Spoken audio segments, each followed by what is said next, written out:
Bonjour, je fais cette vidéo en tant que philosophe catholique.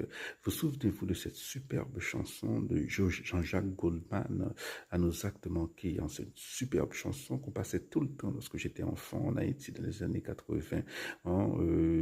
Si vous avez plus de 40 ans, vous l'avez sûrement entendu déjà, hein, même si vous ne connaissez pas le titre. Hein.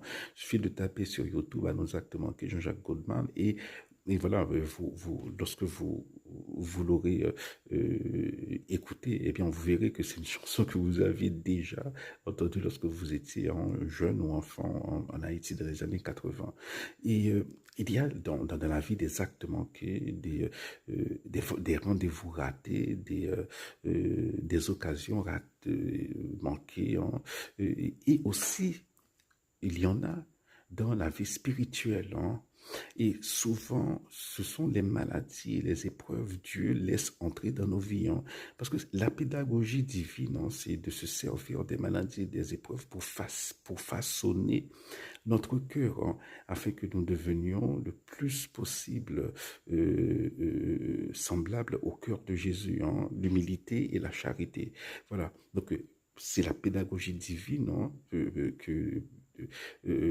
qui fonctionne comme cela, se servir de la maladie, hein, de la souffrance pour nous faire grandir en charité et en humilité.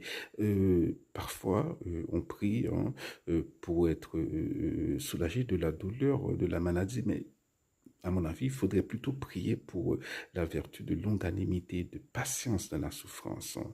Voilà. Et si vous avez accès voilà, à de bons soins, c'est déjà une bénédiction divine. Hein. Voilà. Mais Dieu ne fera pas de miracle, hein. Ou du moins, probablement pas. Parce que les miracles, voilà, les guérisons sont très, très, très, très rares. Hein. Et parce que, justement, la pédagogie divine, c'est de se servir de la maladie et des souffrances pour nous rendre, pour nous faire mourir à nous-mêmes. Hein. Voilà.